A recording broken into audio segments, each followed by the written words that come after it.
Well, we are back again with another fascinating episode on the Inspire Health podcast. And this is our series on life, death, and beyond, exploring our greater reality. And today we have a guest named Joe McQuillen. And Joe has a really beautiful, heartfelt story that he's going to share with you all today. Um, Joe had lost his son when his son was in his early 20s, and Joe, through really focused determination, found a way to actually be able to reconnect with his son on the other side. And he's going to share with you that story and how he was able to do that, and what he has learned from his son Christopher on the other side, and as well as how this journey has completely transformed his life. This is a was a really sweet interview. Joe's just an absolutely solid guy, and I think he has a really important message for everybody to hear. And we hope that you guys are enjoying all of the different episodes. I find this series absolutely fascinating, and I love exploring the content and having these conversations with everybody. So we hope that you guys are all enjoying them as well. Send us in on either on Facebook or on YouTube. Let us know any big insights or aha moments that you guys have had, or any challenges that have come up. I know if we've been going through this, we've had lots of aha moments, lots of insights, lots of things that have challenged my previous beliefs on things, or at least stretching them. I think that's all really important, and I'd love to hear from you guys on what has stirred the pot for you, or what you found really interesting, or what you would like to even know more about, and maybe we can find other guests to kind of dive into those areas in more detail. So that's what these series are all about. It's exploration, and we literally invite you guys along with our conversations that Tay and I are having with people that we want to have conversations with, so that you can kind of be an ear in the wall, and just hear what's going on and see if that impacts your life in any way, just as it often impacts ours. I also wanted to thank we had a beautiful note that came in a little while ago on a mother that had actually purchased the natural first aid book that I had created a little while ago. And she just wrote in a message that said, I absolutely love all the content in the Nature Care Solutions Natural First Aid Essentials for Every Family ebook. It's insightful and so empowering as a parent to have access to so much knowledge and support for our families, and especially our children. Thank you so much for sharing and giving parents resources that are clear, concise, and so beneficial. Well, Nyla, you are absolutely welcome, and that's why I wrote the book. I feel that right now it is so important for us to be able to take the power to heal back into our own hands. I mean, we are incredibly powerful and incredibly able to deal with so many health things on our own naturally and effectively. And the more that people learn these resources, and create what they need to have there on hand with them, we can manage so many things on our own effectively. So Nyla, you are welcome. And for anybody else that is interested in checking out that book, just go to the inspirehealthpodcast.com and click on books, and you can check all the information out there. All right, everybody, thank you so much for tuning in, and I hope you enjoy this episode with Joe. We'll talk to you soon. Bye bye.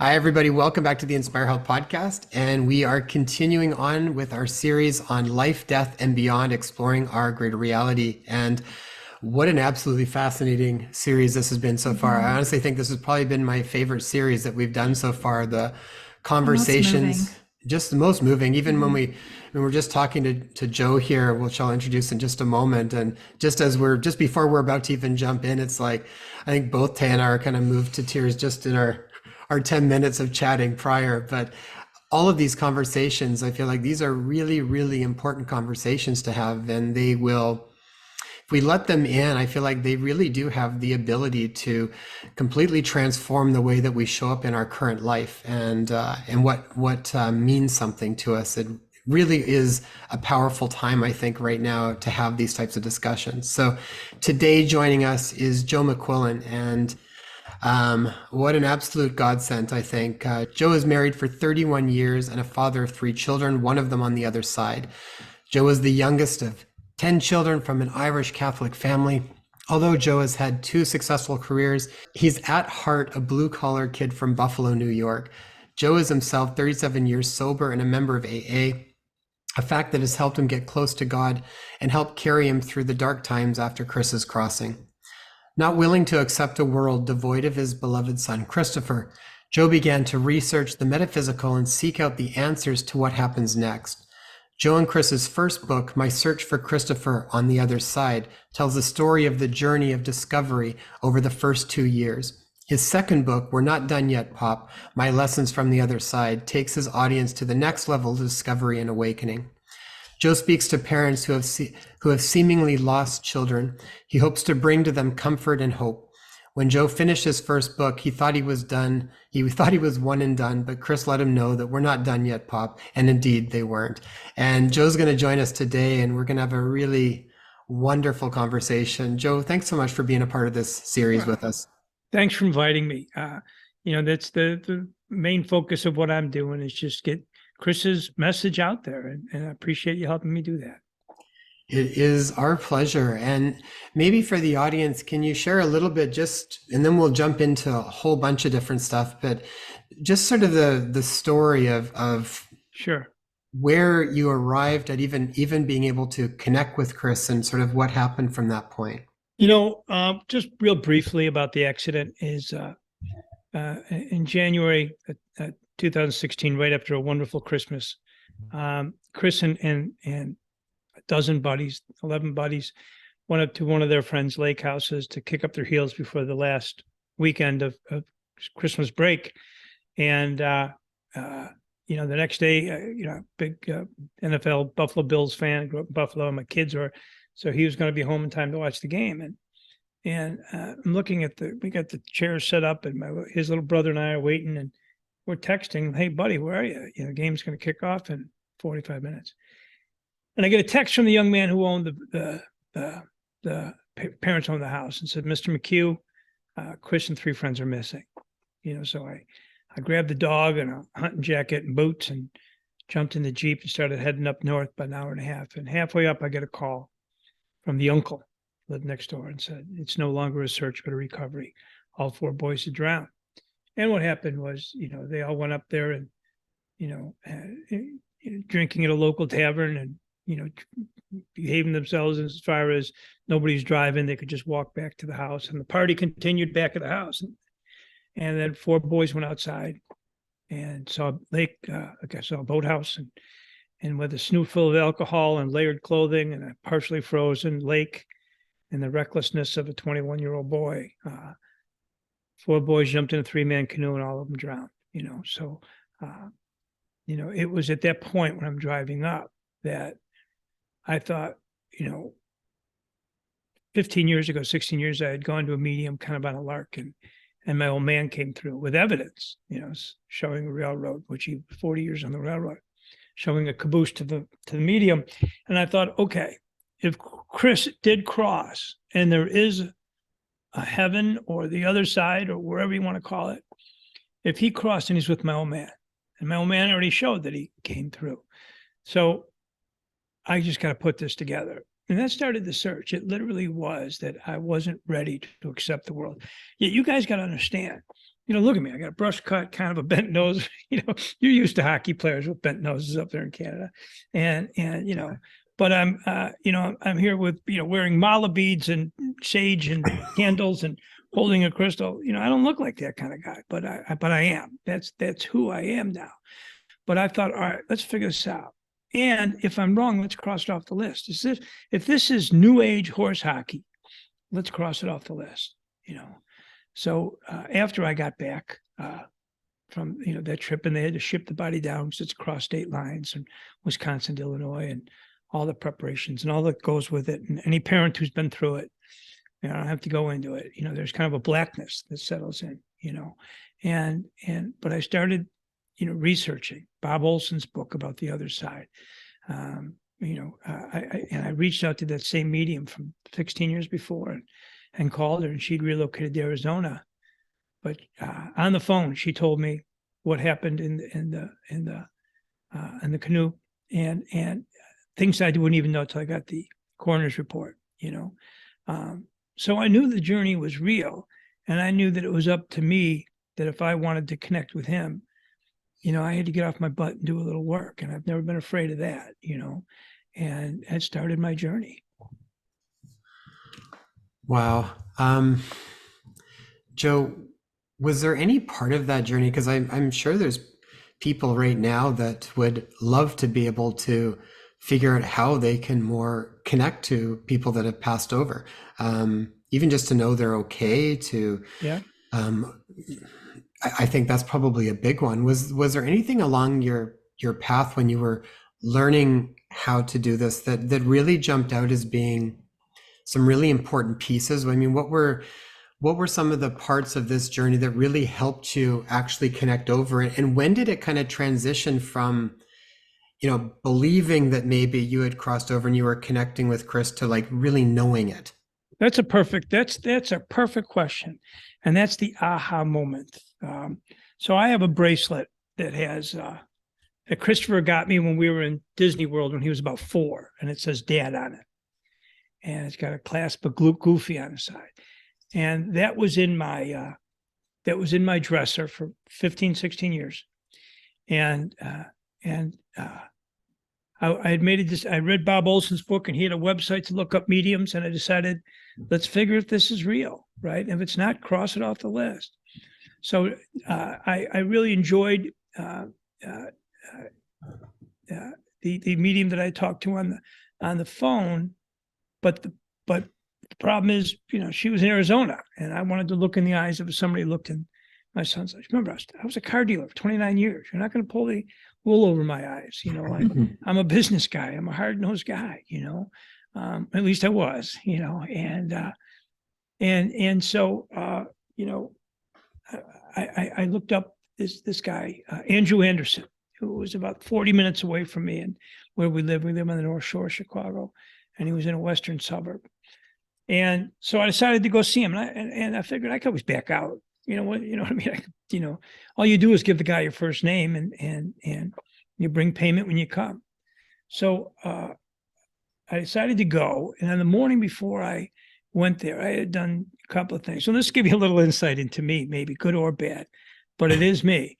Is that Christopher was buried in January 8th, 2016, and in the North Shore of Chicago, 3 miles from the lake. So the ground was snowy and frozen. So we bought a number of plots, and the woman who was out there to show us the plots in Sacred Heart Cemetery said, "Where do you want to bury him?" I said, "Well, there's a little tree there. That'd be a nice place to bury him." Well, when the snow melted, his grave was next to another couple, even though the graves that we bought were empty next to us. And it looked like he was their kid, and that wasn't gonna work out, So I had a couple of conversations with her that didn't end well, and talked to the manager at the Sacred Heart Cemetery. Ascension Cemetery runs Sacred Heart Cemetery. The guy was a great guy, and I said, "Do you want to be the benevolent guy that went and for no fee changed the error that your employee caused? Or do you want to be the heartless Scrooge McDucks of this story?" And it ended up getting half price off. So I wrote a check, but I moved him over one grave, and I'll occupy that grave. I mean, it's still my grave. But here's one thing I do want to tell you, listeners. Those thoughts, although it might seem just like from a stubborn old Irish guy, really wasn't. It was inspired. The more I was thinking, am I wasting money? Am I doing this? Was it better for schools, their kids at college or whatever, a couple $1,000 or whatever. And something just intuitively said, do it. I go to that grave all the time, and I'm not like some old man feeding pigeons, in the park. I go there with a cigar. I used to bring my lab, and she's with Chris now. And even though they don't know it, I did take half of her ashes and buried him right next to him in the grave, so I can visit them both now when they're together. And so I moved them over, and it makes me so happy that I did that. It was something, a higher voice told me to do that. So anyhow, so what I decided to do was order some shamrock seeds. Right, we're Irish, and the ground was loose, and now we're in June, so we could, I could plant stuff. And they had just put the grave marker down, and it's beautiful. It has a Celtic cross and the symbol of the Buffalo Bills on the one side, And so I ordered these shamrock seeds. Now, nobody knew to order these shamrock seeds. Now, I'm not hiding shamrock seeds from my wife. It was just one of these things. I went to Amazon, clicked some stuff, and got shamrock seeds. And I thought this is a good time to plant them. So before I went to see this medium, I put this bracelet on that hadn't left my dresser, and a year, or 15 years. And I took these shamrock seeds and I went to the grave and kind of cleaned up around it, which I love to do, and planted these shamrock seeds. Then I went out and saw Andrew. And when I went to see this guy, he's a fabulous medium. And when I went to see this guy, he looked at me and he said, your son's beautiful. He looks like Brad Pitt. A couple of mediums had said he was a gorgeous kid, looked like his mom. And he said, but he did have a dark side where sometimes he didn't want to be here. We knew he suffered sometimes with a little bit of depression, and he self-medicated that with drinking and pot, and we're always a little afraid of that, aspect side of it. Genetically it comes naturally from our sides of family. So, but I got out there and he said, so Chris wants to acknowledge two things. He said, acknowledges you're wearing a bracelet he gave you, which was under a cuff. And he acknowledges that you planted something at his grave. And I got to tell you, that was buckle up, chap, right? We're 10 minutes in. That's the moment, guys. I went from believing. I had believed in this, and I was going to continue to believe until I ran into something that caused me not to believe. And yet, what happened was the exact opposite. I continued to believe until evidence proved itself that this is real. And it is. And my search has never stopped being of awe and wonder. And I'm in awe all the time, and Chris tells me, and I'll explain how Chris tells me, but Chris tells me, you're not an expert, Pop. You're new at this. You're still learning. Don't get cocky, which is, I just love that. Right. So, and what happened was I went and started seeing mediums. I went to spirit circles. I did research. I did all the things a guy looks like me wouldn't do.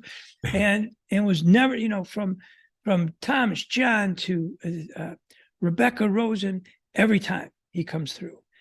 Even last year, just around this time in April, John Edward, Chris came barreling through with evidence, talked about a jersey number, which I have him wearing a Buffalo Bills jersey, that number 22. And he talked about me, we're 350 people. John Edward doesn't know who I am. About me writing 2 books. It was just, evidence. And that's why they're called evidentiary mediums, because they give you evidence. So I had been accumulating all this data and taking notes and doing all those things with medium sessions. And what I assumed what I was going to do is, keep these and put them in a particular file. And when I got old, I'd pull them out and be on a rocking chair, smoking a cigar, reading them and to feel close to my son. But on the first anniversary of his crossing, I started the year before, getting up at 3:00 in the morning, and I would go to his office, my office, which was his bedroom, and I would meditate and align my chakras and burn sage, and I just feel them around me, and I loved it. And then on the first anniversary, January 3rd, 2017, I'm in the middle of this, listening to a guided meditation by a wonderful medium Corrine out of California, Corrine Boble. She's just delightful. And she's got one of the best guided meditations. And you pull it up on Google, YouTube, and it's fabulous. And I was going through a guided meditation, and all of a sudden I started getting downloads, right? Messages in your head. And at first I'm wondering if I'm going off the reservation, guys. we're gonna see somebody else about this one. and I had this legal pad, and I just started writing, and that continues to this day, 7 years later. 6 years since the first visit, since the visit he came through, and one of the reasons I knew it wasn't me just doing this to placate my broken heart, or put salve on this wound, I have scar tissue on my soul, is that he said to me, and he described heaven. He said, Pop, you're not going to believe this. The colors, the greens, the blues, they're amazing. Pink. He said, the air is always warm. It's air and love. It's like love air. And he was describing things, as like colors. And what he actually said was, Pop, you're not going to friggin' believe this, And so as I'm writing, I just keep writing. Then he said, I love Scotty and he loved me. He was my pal. You got to let go of the resentment. And what that was about was Scotty was the kid whose parents owned the lake house. I felt they coddled and spoiled him, and they were, overindulged and let him do whatever he wanted to do, like having, a dozen kids at your lake house, with unlimited access to alcohol and mood altering substances.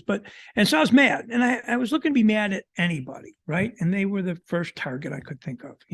If I could have sued them, I would. If I could have thrown snowballs at their house, I would have, but, so he said, let this go. And I wasn't ready to, the resentment was getting nice and cozily embedded in my soul.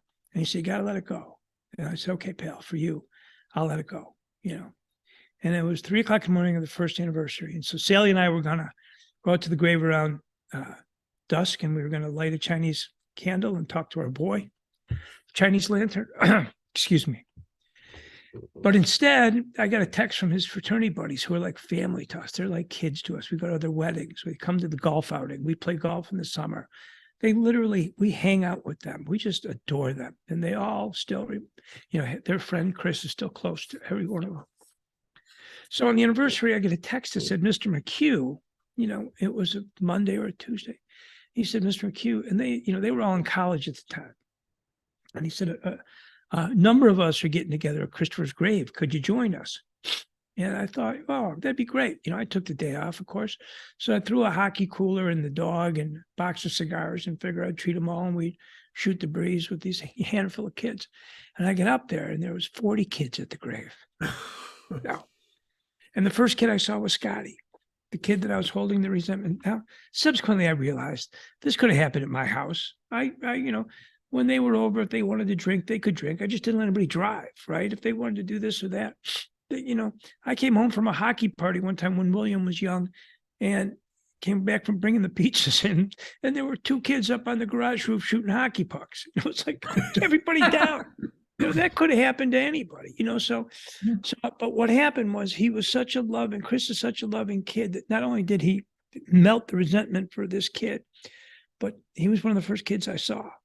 And I didn't duck him, and I didn't have a chip on my shoulder. I embraced him and told him I loved him and said it wasn't his fault.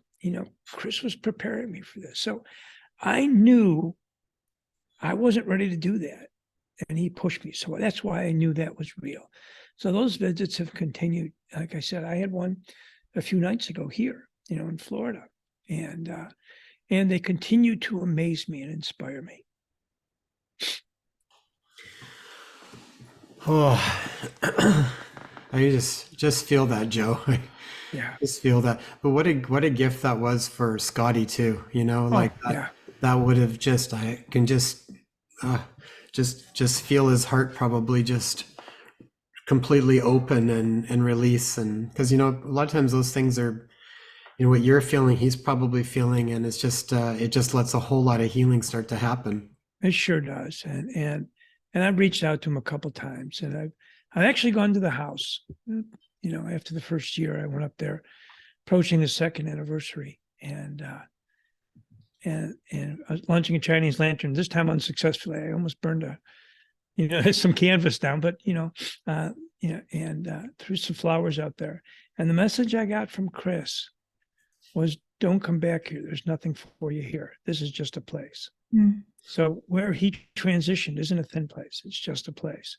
Yet he and I have discovered, or I've discovered with his guidance, plenty. Here I'm down in Florida on the Gulf Coast. Siesta Key is an absolute thin place, for us. I went to first year after his crossing. I went to a wedding here for my best friend Alan, and I adore Alan. He's probably the only guy in the world that had gotten on a plane the first year after Christopher transitioned. And I just come back from Imbalance Ranch, where I talked to the boys. It's a ranch. It's a boarding school for boys with addiction from 12 to 18. And I love to go there and talk to the boys, because I'm 37 years in recovery. I'm not talking about stuff I talk to these kids from a textbook. I'm talking about from my life, right? And including, divine intervention, spiritual awakenings, and all these kids,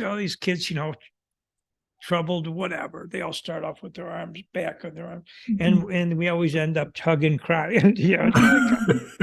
It's really great. So I had just gotten back from that, and went to, and I like I do with every party in my life, I duck out early, the Irish goodbye, where you just walk out, right? Nobody notices you're gone. And the next day they tell you all about the events they thought you were part of. And I was home sleeping, and I walked out, jumped in the rent-a-car, and drove to the Gulf beaches. And I went to Lido and Siesta Key. And it was the most amazing experience. It was the first time I think Christopher and Thomas John, the medium, said he walked through you that night. I was just there talking to him and having a cigar, rolled up my khakis, no shoes. And I just felt this overwhelming sense of nothing I've ever felt before. And I started crying. And fortunately, nobody was around. And I subsequently learned that Siesta Key is actually, and I keep Siesta Key with me, sand all the time, is 97% quartz crystal flown down from the Appalachian Mountains 2,000 years ago. And I thought it was an urban legend, and it's not. It's real. So it's real. The reason Siesta Key for everybody is a thin place is because crystal's such a great conductor for the energy from the other side. Mm-hmm. So you got to understand, in two things. My email is jbmcquillen@gmail.com. If anybody listening wants me to send them a chakra chart, which I use a chakra chart every time, and then steps to connect, I can do that. Now, these things I've compiled, put together because of other people's experience, and they work for me. They're not original. I have no copyright on chakra charts, but I think if I follow the same routine, I get the same results, right? And then if I add to it because of what I'm told, what I've learned, then I get better results. So I just keep moving forward, So I just think when you want to connect, you've got to follow steps. Your energy levels here as being on Earth School, that my friend Craig McMahon calls it. He's a great film maker, and their energy levels here. So you got to raise yours through meditation. Meditation is the deal. People say, "Oh, I don't know how to meditate." Well, learn. Don't whine. Learn. I have ADD. I'm a personality. I can barely sit still at 66. Right? I'm going to hang up with you. Been working all day. I'm going to head out to Fort Myers Beach to eat clams. Why? Because it's something to do. So I'm always on the move, and I can meditate. If I can meditate, folks, anybody can meditate. Right? Mm-hmm. So you've got to raise your level. They lower theirs. Their energy level, they lower it, slow it down. They're in this divine realm where they're moving. They slow it down. We meet in the middle. And that's where the friggin' magic happens. But I was speaking to a group at Wilmette Theater, and a woman defiantly said, "Well, I've been talking to my sister, trying to get my sister for 3 years, and she's never come through." And I said, "Really? Chances are real good you're not doing your part. The kids won't get this, but we might." Is that, remember when you used to have a cell phone and there was no bad reception? You go up on somebody's balcony or go out on a deck or something to get reception. Well, that's what it is. You gotta, there's effort and there's things you got to do to make it work. I'm in my sister's house. I have a twin flame candle. I've got sage burning. I bring the stuff. In the old days, I'd bring a case of beer and whatever. Now I bring candles and a chakra chart, but you got to do your part if you're serious about connecting. And if you're not, tell your story, walk it. It's okay. Not everybody has the sense of urgency, but I know if you lost, somebody significant, specifically a kid, but my buddy Al, who I adore, and he's going through some stuff right now physically, but 16 years ago, he lost his adored wife, Debbie, who I love too. I was with her a couple of nights before she transitioned, knowing none of this. Right. But I've taken him to the same medium, Andrew, and she came through and his parents came through. And it was just an amazing event, And so you got to make the effort. You got to do your part. You just can't sit back and go, well, nobody's calling me, same thing, If you want to reach spirit, get off your keister and do some work and it'll happen. Joe, you had spoken about thin places, and we had started to speak of this before we started recording. Can you speak a little bit more about thin places and what that means? Right, I will. And I'm a huge fan. It's a Celtic term. Now, I'd love to take credit for it, but it was John Holland. I read John Holland's book, and he was talking about thin places. And I said, I got to figure what is he talking about? And here's a quick definition. There's a Celtic saying that heaven and earth are only 3 feet apart, But in these thin places, the distance is even smaller. Thin places not only make us feel calm, but also transform us, as if we're being unmasked. While we're at these places, we're aware that we're far more than just physical beings. We feel ourselves as a spiritual being, our true essential selves, body, mind, soul. Thin places can be found anywhere on the planet, including churches, temples, beautiful landscapes, and ancient ruins. I've compiled a chapter on thin places, and I think thin places are huge. At some point in this visit, I'll be on Siesta Key at night because it's a thin place. I feel Christian around me all the time, but the intensity there is magnificent, and I want more of it, right? So sometimes you create your own thin place, or spirit creates a thin place. Christopher's bedroom, where I do the majority of my writing, is my office at home, is a thin place, right? Here in my sister's house in Naples, where we'd visit every year, and he was always happy and adored here, and she was full of joy and love, and her spirits here. This is a thin place. I'm very comfortable writing and just enjoying and feeling them around me. This is a thin place. So, Fatima, some places are shared thin places, right? There's miracle places around the globe, but some are very personal. In Balance Ranch Academy in Huachuca, Arizona, is a thin place. He found his spiritual self there, his best self there. And a piece of him will always be in the desert, and I feel that when I'm there. So Sacred Heart Cemetery, where I go to visit him, he doesn't live there, by the way, folks. I understand that, but he meets me there because it's conducive to spirit, right? It's that for me, the veil is very thin there, and it takes nothing, for him to come through. It used to be I would sit down and do the guided meditation and do all the things that I do. And after the guided meditation, I'd take out the earphones, put them down and start writing. Now, usually a minute into the guided meditation, he's already coming through with messages. We're getting better at this, right? Mm-hmm. But it's because I'm working on it, because I do crystals aren't just pretty stones, they're like amplifiers, right? For the other side, for communication, so, there's a book called, what is it?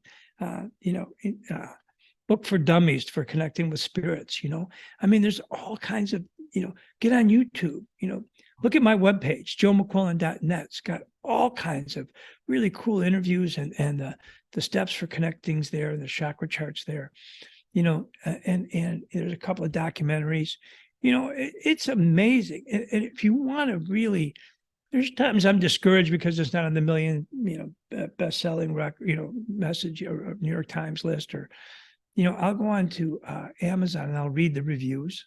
And if you guys get bored, read the reviews, especially my search for Chris from the other side.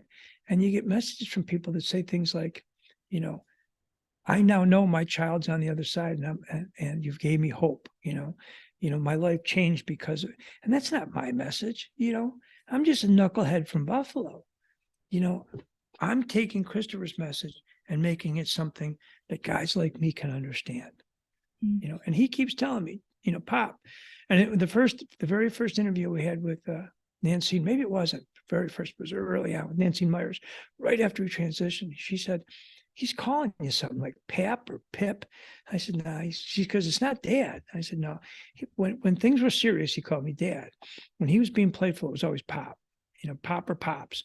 And he calls me Pops all the time, And he said, you're a good ambassador because you don't look like the type of person that would write or do what you do. Mm-hmm. And that's important. So I feel this obligation. It's kind of like recovery. In recovery, they always say, you got to give it away to keep it, right? And that's what I feel. I've been given this amazing gift to connect with my son. Oh, you're a medium. To be honest with you, I don't want to talk to your parents. I don't want to talk to your grandparents. I just want to talk to my son, my sister occasionally, and it works, So am I intuitive? Yeah, I'm intuitive, but I'm not, or want to become really a medium, there's a great, and I don't look like a guy that when I speak, I oftentimes start with this, and I'll say, I don't look like a guy that would quote Haruki Murakami, But once the storm is over, you won't remember how you made it through, how you managed to survive. You won't even be sure whether the storm is really over. But one thing is certain, when you come out of the storm, you won't be the same person who walked in. That's what storms are all about. And I'm not the same person I was prior to January 3rd, 2016. My life has changed. There's a lot of, you wouldn't look on the outside. I'm a little grayer, a little chubbier, but I'm an entirely different guy on a different path than I was January prior to that. Wouldn't it be a waste if what happened to us, that something wasn't turned around positively? Now I'll tell you, it's a terrible trade, horrible trade. I would much rather be able to go out and get a burrito the store next door and go play golf with my son on this course that I'm looking at than talk to you guys and with the metaphysical knowledge I've accumulated.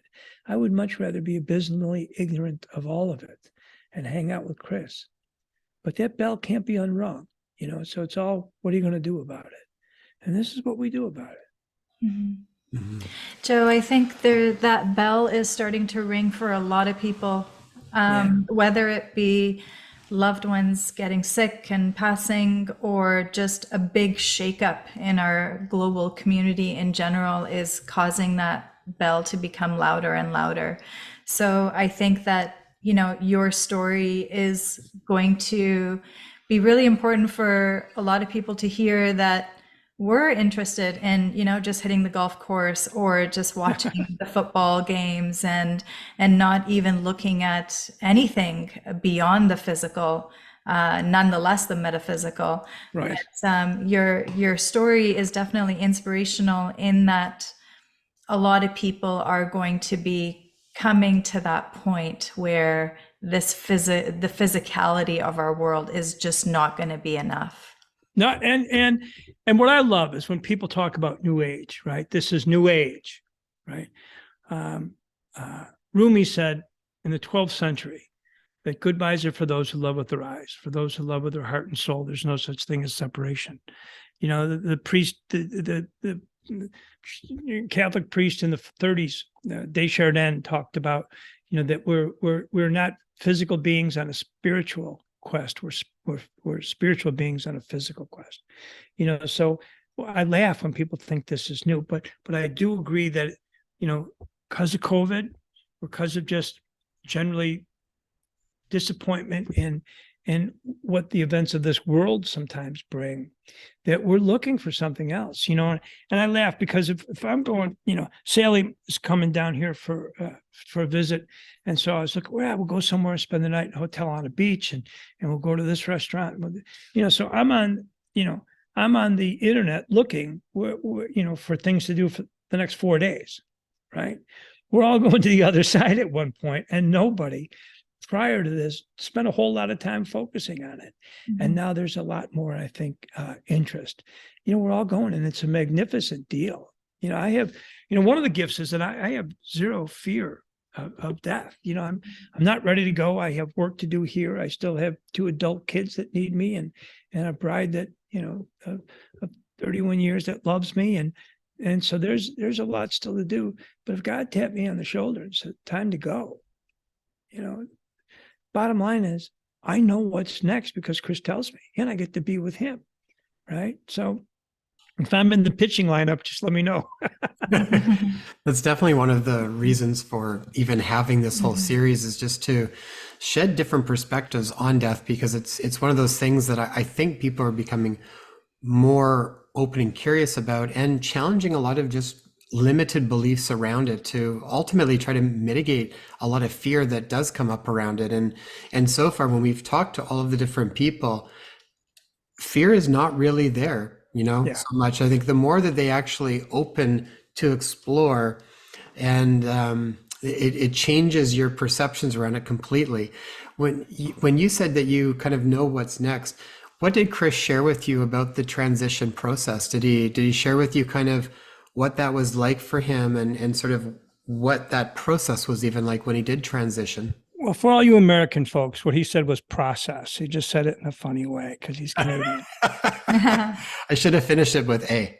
A. So the process he did. So it's a great question. And he said to me, Pop, he said, the learning curve for you will be really small because of everything I'm telling you. He said, I was surprised, at the events. My niece greeted him Carrie, who had gone on an aneurysm, and she came through with this wonderful medium, not that long ago.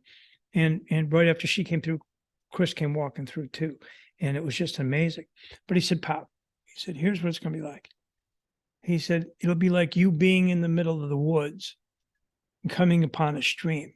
Now, I can't help you across, but the minute you step across, I'll be there to guide you, And he studies with the family, and also mediums have named every member of my siblings who are crossed. Big Irish Catholic family, the first half are all gone, right?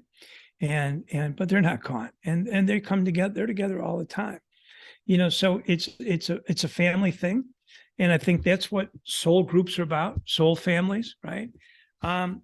Until recently, I thought a soulmate was a Hallmark thing, that you give somebody a card on Valentine's Days, but what I found out recently through Sue Frederick's book that she asked me to write a review on, I was honored, was that soulmates have nothing to do with romance. They're souls who've been through other lives together, right? So our soul family has been through, a number of things. Chris and I have been through a number of lives together, both as father and son and as siblings, and I know that Chris said to me one time, this is a great story. Chris said to me, look, Pop, he said, your side's great. He said, it's fine. Your side's fine. It's like football camp. He said, remember, you'd go to football camp. He said, you're with your friends, but you're physically exhausted. You're getting beat up. You're injured. You're tired. You're icing your, knees. But you're with your friends. You're competing. You're laughing. You loved it. He said, it's painful, but you loved it. He said, that's your side. Life is painful, but you love it. He said, my side's like a beach bungalow in Maui. He said, your side's okay. Mine's a lot better, So, I mean, how do you not? How do you have fear when I step across this stream, I'm going to be with my kid on a beach in Maui, right? I'm in, man. Sign me up. Yeah, and it's, when you're talking about thin places, excuse me, and even visiting those places where you're able to see the other side or beyond the veil or start to or touch upon it, we've heard this numerous times. It's like we're essentially where we are at within the physical realm, within this density, is the most dense of all frequencies we could be. Yeah. So when we do step over, or when we are in meditation, we are raising our frequency and are able to go into places beyond this physical realm, above this physical realm. And I love how you said earlier in that we can even create those thin veils ourselves, because it is through our practice, our intention, our meditation, that we do raise the frequency of anywhere where we are. Well, what I like when I go to Sacred Heart Cemetery, it's a sacred place. I love it. And I got to know a lot. I wrote a chapter in, I think the second book, that maybe the first one, said, meet the nicest people at cemeteries, because everybody's there for a heartfelt reason, right? But, you're a stranger and you say, oh, look at the pretty cemetery. That's not going to be a thin place for you. There's no intensity. There's no energy draw, right? But for any parent, grandparents, aunts, uncle, niece, that can easily be a thin place for you that you share, because that's where the energy is, and so that's creating it, just like you said. Interesting. So even going back to when you were speaking of urgency, or when there's that need or urgency, there is a tenderness within oneself that actually opens us up to be able to connect to a higher frequency ourselves, to come more aligned to that frequency. Well, it's totally like Rumi said, where it's the cracks that let the light in. Right. It totally feels like that's what happens. And even when I've seen clinically with people around health, it's when something urgent has grabbed them that causes them to make usually big leaps and bounds in their life and heal from things. And a lot of that healing is not just physical stuff. It's actually, most of it's not purely physical. Right. Most of that's it's the NDEs, right? Yeah. And people come back changed. They come back. Christopher this was his third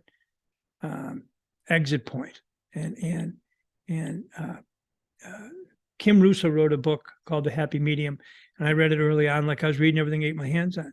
And she said that the third exit point usually results in transition. And dang, if that's what, Chris, flipped a pickup truck going to work. It's, at the ranch at 6:30 in the morning. And the thing was a tin can. He walked away with a sprained wrist, right? Next time he fell down a 100-foot mine shaft, but there was a 30-foot ledge that he landed on. And he told me at the time about this guy in white who was with him the entire time. The next day I was out in Arizona and I was talking to some of the kids the following week. There was no guy on the ledge in white. Yeah, that's actually what inspired me. The third book that I'm writing, I'm in no hurry, but it's called One Foot in Both Worlds, and because that's really where I am in my journey. I've got one foot in both worlds.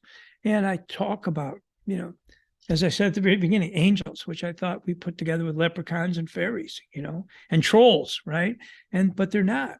They're celestial beings. They weren't humans. They were angels from the onset. They won't be anything but an angel, And Chris described them when I was trying to get my arms around it. And it was after my dog had transitioned. That was his dog too. He said, how happy she was to be on the other side. And he said, by the way, Pop, he said, angels, best way to describe you, meaning, you lughead, is that angels, the best way to describe are like perfect dogs. They're just here to make you happy and serve you and bring joy to your life and guide you. So to me, when I envision a personality of an angel, it's like a Labrador, Yeah, that's for sure.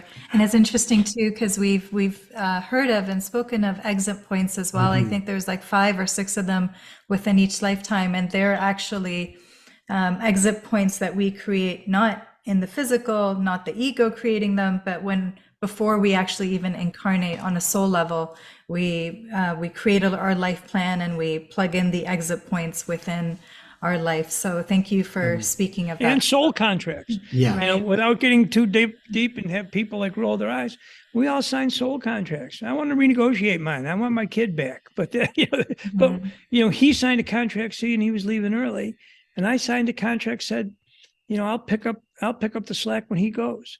There were 2,000 people at his wake. 2,000 people. I mean, that's the kind of kid he was, and that's the kind of kid he still is, still helping. He was fun. He was a handful. I think he gets that from his mom's side of the family. But he was a handful, and he still is. He's still funny. He's still, sarcastic. He's still loving. We don't change personalities when we cross. We're the same people in spirit that we were here. That's who we are. That's our soul. Joe, when you were talking about soul contracts, and for our audience, they're well aware of, I think, a lot of these different concepts. So you can kind of speak freely on any of it. I don't think it'll be, and even if it does challenge people's beliefs, awesome. I think that's all part and parcel. I just don't want to overwhelm anybody. It's like, now what's he talking about? No. I think this is all. I think people are really curious about a lot of this information, and I'm also wondering, like, from your ongoing conversations with Chris, anything that's really like surprised you, any conversations that have come up where any insights that have particularly that maybe like, wow, sort of completely change your perspective and then caused you to live your life in a very different way from how you were before? 2 great questions, 2 separate questions. I'm going to answer them separately. One is one of the coolest revelations I got is before my sister transitioned, and she was the healthiest, heartiest, wonderful. She taught kids, very socially active, wonderfully kind, tough as nails. I worked for a while. She was a boss in DC, and I fear no man. And she scared me, when she was my boss, and I just adore her so much. And then the last 5 years of her life, cancer really, just beat her up, and she did everything she could. Radiation. She went to Hopkins. She went to up in Wisconsin, or in Minnesota. She went everywhere to try to beat it, and then she finally said, "I'm done. I'm done, and this isn't how I'm going to live. Time to go. And so Chris said, Dad, don't worry. The minute Marsha crosses over, I'll be there. She'll never be alone." And then after she transitioned, and the day she transitioned, I got amazing text from Tony Russo, one of the best mediums on the planet out of New York, who described a bunch of things that, including the restaurant we were going to have the reception in that nobody knew. And, the name Aldo's, which we're going to tomorrow night. And it wasn't a plug for Aldo's. I don't get a free meal for this. But he said to me, Pop, he said, I promised. I told you that when March crossed over, I was be there. And I was. And so was Jerry, Billy, Bobby, Pat, which were all the siblings that she missed so dearly. He said, but then she had to go somewhere. He said, like a spa. And when she came back, she was even younger than when I was a kid. And it took me a while to figure that out, that even though the cancer stayed with her body, when she transitioned on this side, when she transitioned, the trauma transitioned with her. So she had to go somewhere. What a beautiful term. What woman doesn't want to go to a spa, right? Where that was processed, life reviews, whatever. And then she rejoined young and happy and vibrant, right? So it's like, wow, I guess we go somewhere and go into this metaphysical car wash and get rid of all the baggage, the physical, the addictions, the whatever, and then rejoin with any of that baggage. So when I talk to parents of kids who've taken their lives, I'll say, look, there was a mental malady that caused them to do that. They're not cursed for that. They go over, they go to this spa and they come out without that depression, without that, anxiety. So it took me a while to figure that out, and I'm grateful that what a wonderful message to know all of that'll be cleansed when we get there, and the whole thing has changed me. I live my life two ways now, I live my life to please my God and to make my son proud. And as long as I follow those two tenets, I can't go wrong. And I know we're going to be together and he's proud of me. And that makes all the difference in the world. Well, that literally does make all the difference in the world. It's like you live your life like that. That's what's going to make the biggest impact in the world at large anyways. Right. There's a quote, I think it was something along the lines of, what really makes the symphony beautiful is the fine tuning of each individual instrument. So what a beautiful way to fine tune your own instrument. Yeah.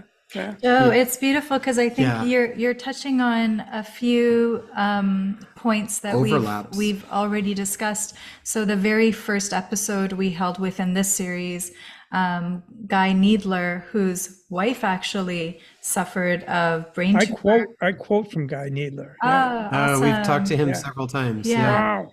So he actually, then you're familiar, but for friends who are not, his wife was suffering from brain tumor and she transitioned. And it was at that point that she started to communicate with him directly about what life is like on the other side. So Guy spoke of Anne's experience once she transitioned within the book, his book, and the Anne dialogues.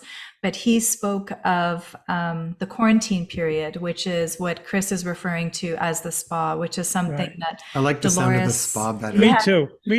Yeah, It's the like, Dolores. get a rub down, right? Get a hot Shake it rocks, all off. whatever. Yeah, Dolores Cannon has spoken of this as well. And it's this space where once we transition, if there's drugs, if there's attachments, or also Guy Even Needler speaks of it as karma, attachments or addictions to anything within the physical realm. It is that space that we go into in order to get freed of, cleansed up, purified from all of that before we then rejoin with our higher self and our family and friends. And it's like you I knew none of this until Christopher told me. Mm. And then I started digging into it. Very interesting. That's really cool. Yeah. It's really beautiful, I think, when people see from very different people certain overlaps. I Even feel different wording, but different it's the wording same. around similar concepts. I think those land for people in a really tangible way too. So it was interesting too, even when you were talking about thin spaces, it in certain parts it reminds me of some of the work I've done with something called biogeometry. And Dr. Ibrahim Karim would talk about these sacred power spots on the planet, and that these specific areas, often they are places of healing, and they're places of it's sort of where there's this divine energy is more naturally there. And there's specific areas all over, and a lot of times they would build monasteries or churches or different things on these areas because Right. they were very much in tune with it. And it, Sedona. Yeah. yeah, and there's different spots where and it's really a makeup of three specific wavelengths of energy that are there. And I'm wondering if just being in those spaces naturally assists us to raise our frequency so that we can connect more.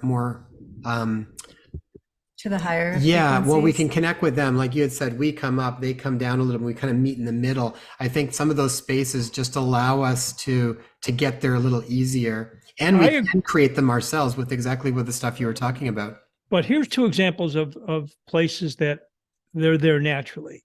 And I went to Sedona. I left in Balance Ranch, that day, moved by the desert, went up to Sedona, expected to be wowed. Right now, I got there and I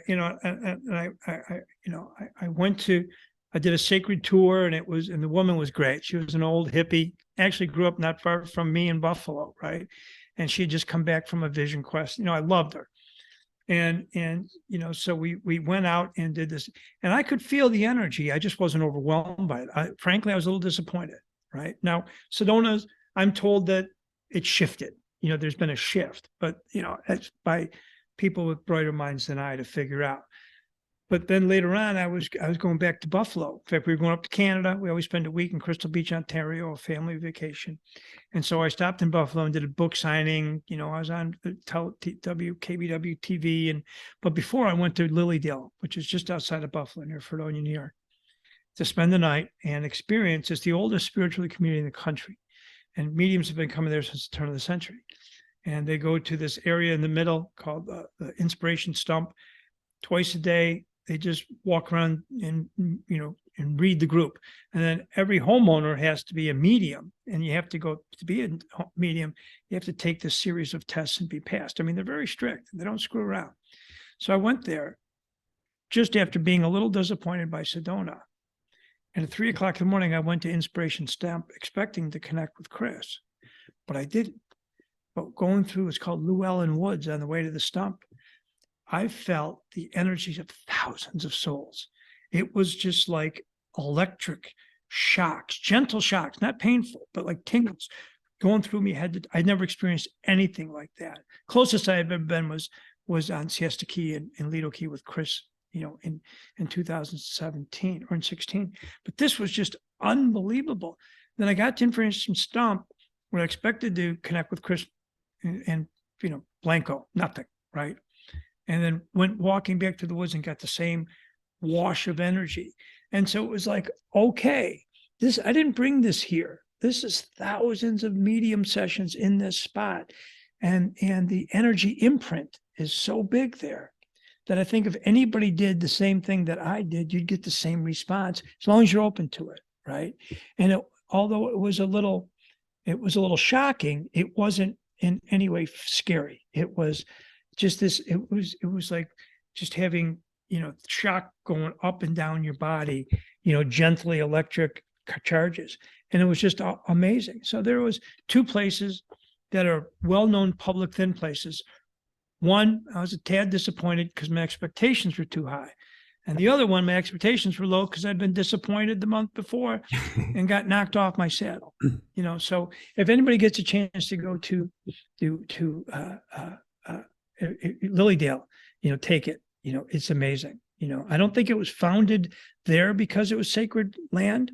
I think it became sacred land because of all the spirits that come to meet their living family and connect it. And it subsequently just become this magic place. Love thin places. Love them. Yeah, I think if people are curious to find them, like they actually are in lots of different places. I know even where we are here on Vancouver Island, and it's like lots of different places. I mean, often I find like when we get out in nature in different spots, you will feel different areas.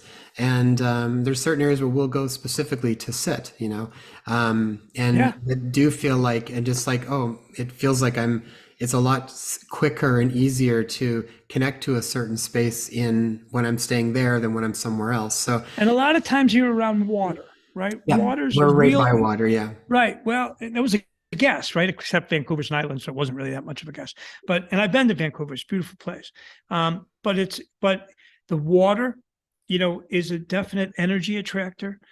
Crystal sand, regular sand, energy attractor. So all those things make it, full moon, the energy from the moon. All of those things, really matter, right? These aren't fairy tales. That when you combine those, that just makes the veil thinner. I mean, it's thin enough, but in certain times, certain places, it's like looking through, onion paper. I mean, it's rice paper. It's right there. Hmm.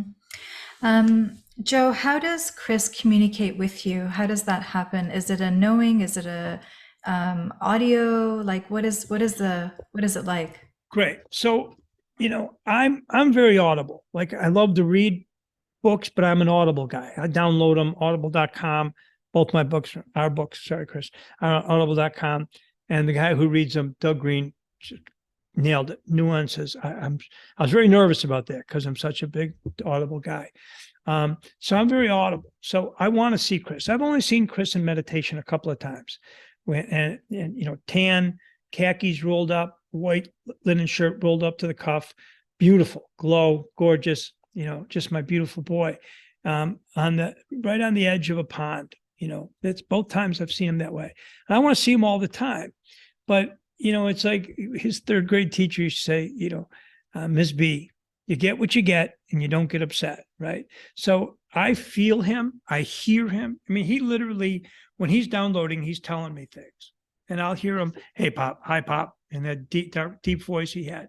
I could smell him sometimes. He smells like a teen. He's a 21-year-old, right? So, which is kind of like a locker room, and I've been given this wonderful opportunity to see him a couple of times, and so hopefully if I spiritually evolve, maybe I'll be able to work on my clair visual, my, instead of, clairvoyance as opposed to clairaudience. But I don't want to give up the clairaudience. I don't want to screw with anything. I've got this amazing gift.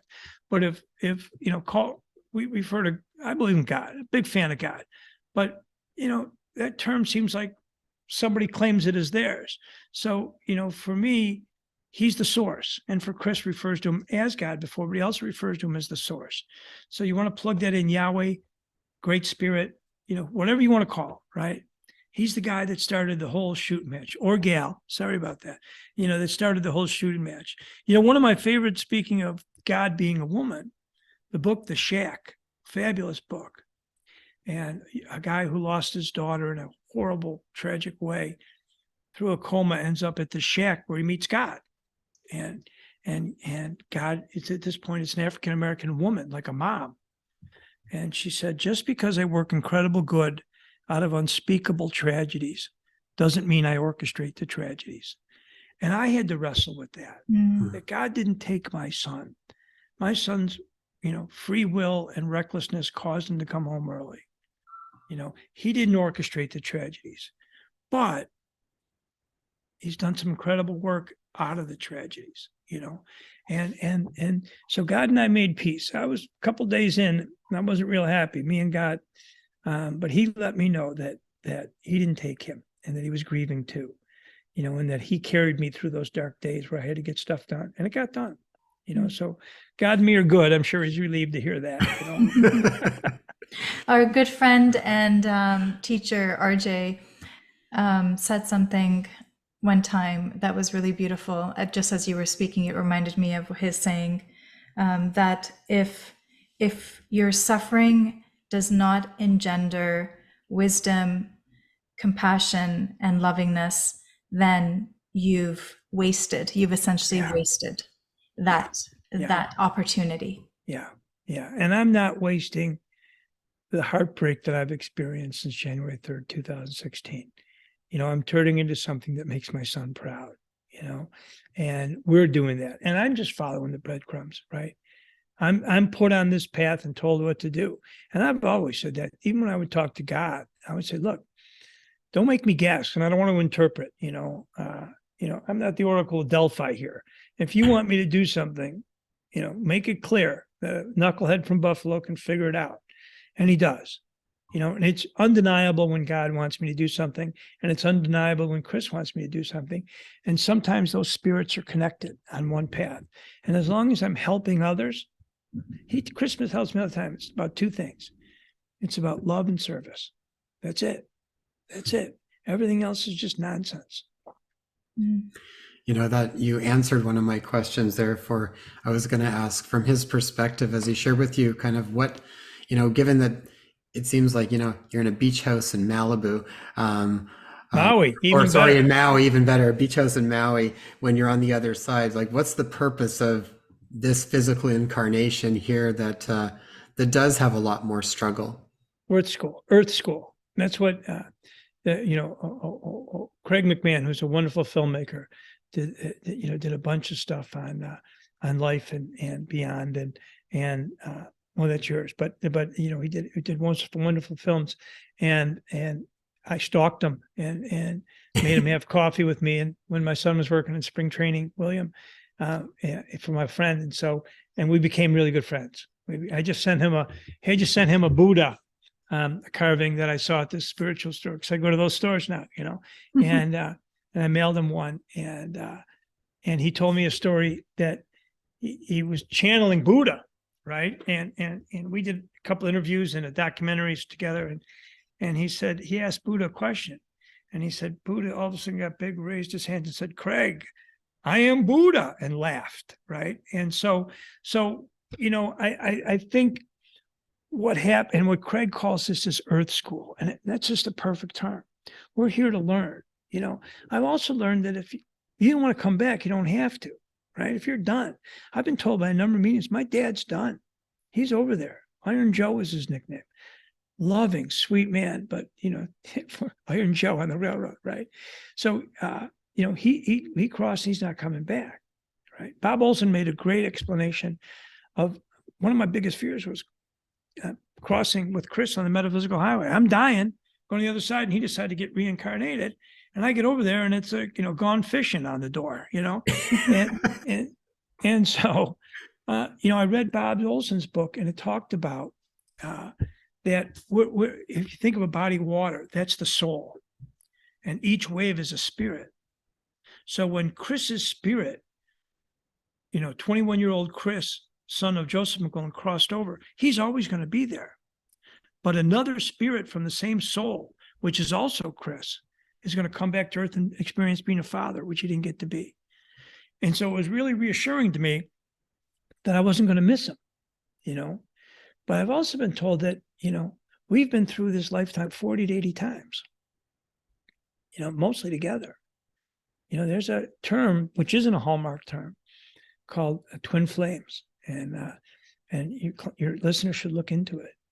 Chris and I are twin flames. So we're flames from the same soul, not just soul family, but kind of another level. So we've been experienced many, and I'm confident, I'm writing about this in the third book, that when you meet somebody that you're instantly attracted to or comfortable with or connected to, that's not a coincidence. You've been to battle before. You've been in each other's lives. When you step off an airplane, like I did, or I stepped off a train, long story, when I was a sophomore in college in Florida, and I took in, because I couldn't afford to fly down. So my dad worked on the railroad. I could take a train down for free. And I actually was a railroader during the summer, so I could do it. And so it was a couple-day trip on a train, but so what, I get to go to Florida. I walked off the train, and I felt that humid air in my lungs. And I had never experienced something like that before. I was immediately happy and content. And I always feel that way in Florida. Now, is that because I like Florida and golf? Probably, but it's also because I've lived lives here and have been happy here. Other people go to the mountains. My son, William, lives in Boulder. He loves the mountains. We share a lot of love of things, but he doesn't love the tropics, and I don't love the mountains. I go up the mountains and go, hey, that's nice. It just doesn't click for me. But tropics click for me. But it's not, it's not a coincidence. There's something familiar, and that's what I'm looking at. My editor said, so the publisher, what's the third book different? And I said, there's a bunch of concepts that I haven't covered because I was just too damn ignorant to understand, and And although thin places, I'm going into great depth, but so is soul soul family and past life regression. These are all really cool things that I'm only getting to because of my limited knowledge, right? And I'm swimming as fast as I can, but I'm still only up to my ankles, Beautiful. Yeah. And when you're speaking of soul, out of which the different spirits come through, Guy Needler spoke of that. So the larger self or soul would be the true energetic self. Dolores Cannon refers to that as oversoul. Hindus refer to that as Godhead. So these are all just semantics, different words meaning the same thing essentially. And Right. it's from that wholeness of who we are, it is from that through which then the different aspects come through, just as you were mentioning it. So that's been again reiterated from a few different people. Yeah, and it's just cool when you're having your own unique experience with that and having your own sort of sense of knowing, and then you get to relay it in the way that makes sense for you and will also land for other people. I think that's what's so beautiful about all of this is lots of people having different experiences, like very real experiences with it, and then being able to share it, which is going to connect with certain people than other people, right? So you get lots of different ways to kind of hear it and make the fact sense that of it. mine's like a boots on the ground, right? I mean, I didn't walk into this with any metaphysical training or any inclination. I believed in God, but I believe in the Secretary of the Interior too. It doesn't mean we intersected our lives, but we started intersecting. My life started taking a spiritual bent on. First with recovery, right? Because there's, that's all about, spirituality. But then the next level for me was the service of helping parents who've lost kids or helping people who've lost a soul, right? It doesn't have to be parents. It could be a husband, wife, boyfriend, girlfriend, mother, dad, something that impacted you greatly. And the loss, the grief is so great, that's what I'm supposed to do. So until I get further orders, that's what I'm going to keep doing. Well, and we'll finish up here in just a moment. One thing you said early on that I thought was really important too, you talked about inspired thoughts and then actually acting on them. And I feel like that's another thing that people can pay attention to, because there's a difference between when, the intellect's trying to tell you something versus when you genuinely get that inspired thought, which then I imagine going through this process, you must feel so much more connected to even those inspired thoughts that arise and probably just less time to act on them, I would imagine. Well, I've gotten better at acting on them, right? And inspiration comes from the Greek word inspiritus, means, in spirit, right? So when I'll tell people, look for the higher thought, right? What's the highest thought? If somebody's saying, if thought is, don't pay that, restaurant bill or steal that, car, that's not a higher thought, right? You know the difference. And when I act out of spirit, right?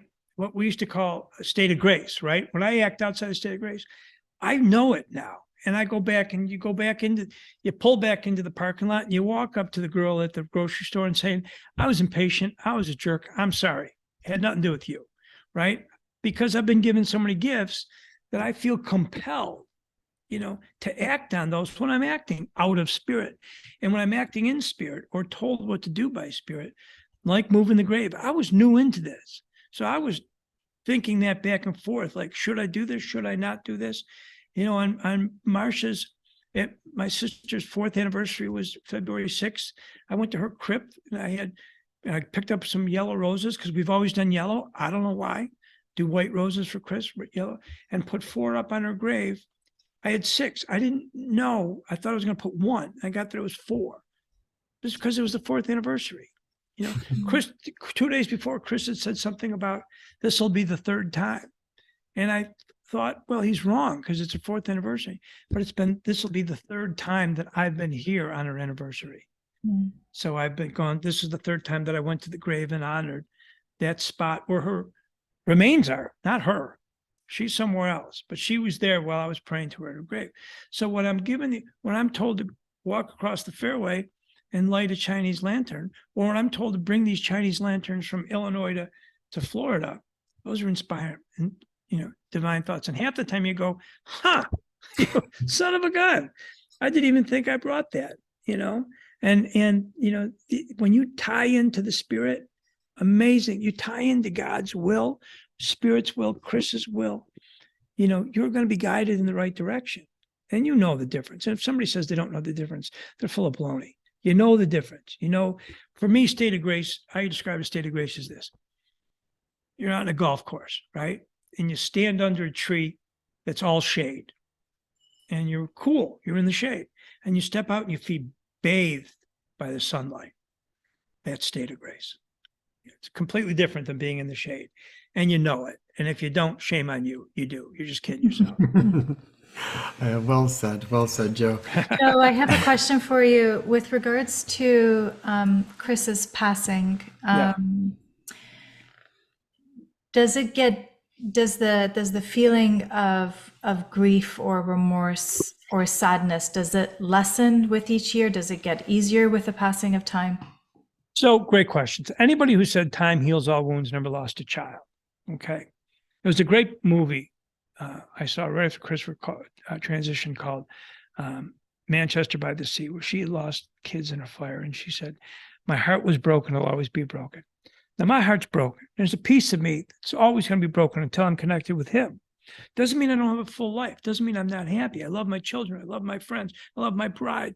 32 years, coming up, all of those are real. And I have this life beyond my wildest dreams. I'm very fulfilled. But a piece of me is always going to be broken. So the thing is, I've acquired tools that help me deal with the grief. But the moments of grief, I would say, are intense. The duration of the intensity is less, right? There's times it still, to this moment, takes me out at the knees. Coming back, the first day I was here on the golf course, the Chinese land, and I just started weeping. It just took me out at my knees. But you rebound quicker because you've acquired these tools. And the reality, and your heart doesn't know it, but the reality is, I know the answer that I will be together with Chris at one point again. And that makes it almost bearable.